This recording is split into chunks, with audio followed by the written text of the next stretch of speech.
ప్రజల్లో అశాంతి పోయింది. ఎవరు ఏం చేస్తారో అని అలజడి పోయింది. కూటమి పాలనతో ప్రజలకు స్వేచ్ఛ వచ్చింది. నేడు ప్రతి ఒక్కరు కూడా భద్రతతో భరోసాతో బతికే పరిస్థితి వచ్చింది. ఎన్నికల ఫలితాలతో చీకటి తొలగిపోయింది. భవిష్యత్తు పైన ఆశలు పెరిగాయి, ఆస్పిరేషన్స్ పెరిగాయి. మన కోట్లిచ్చి గెలిపించారు, తిరిగి వారి జీవితాలు బాగు చేస్తామని మన మీద ఆశలు పెట్టుకునే పరిస్థితికి వచ్చారు.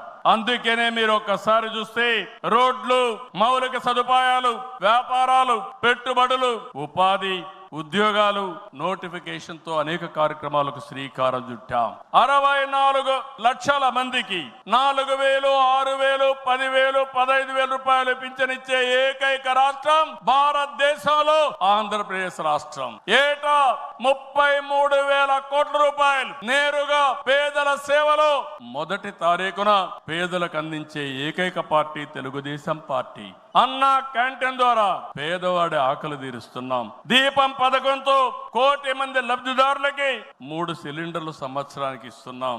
ఉచిత ఇసుక, మత్స్యకారుల సేవలో ఆర్థిక సహాయం, అర్చకులు, ఇమాములు, మౌజములు, అదే మారిగా పాస్టర్లకు గౌరవ వేతనాలు పెంచాం. ప్రజల్ని భూతమలా పీడిస్తున్నటువంటి ల్యాండ్ గ్రాబింగ్ యాక్ట్ ని రద్దు చేశాం. డిఎస్సి నోటిఫికేషన్ ఇచ్చాం. మొదటి సంతకం పెట్టాం. మళ్ళీ స్కూళ్లు తెరిచే లోపల అందరికీ ఉద్యోగాలు ఇచ్చే బాధ్యత మనం తీసుకున్నాం. ఇది నెరవేరుస్తున్నాం అని చెప్పి కూడా నేను మీకు తెలియజేస్తున్నా.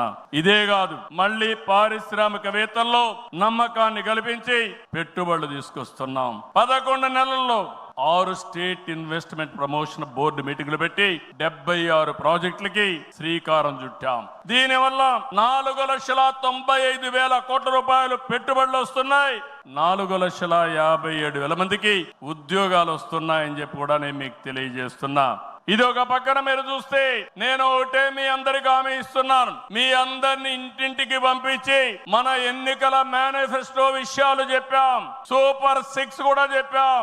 ఎవరు ఎన్ని మాట్లాడినా, ఎన్ని ఇబ్బందులున్నా ఇవన్నీ నిలబెట్టుకునే బాధ్యత మనదని మరొక్కసారి మీ అందరికీ విజ్ఞప్తి చేస్తున్నా.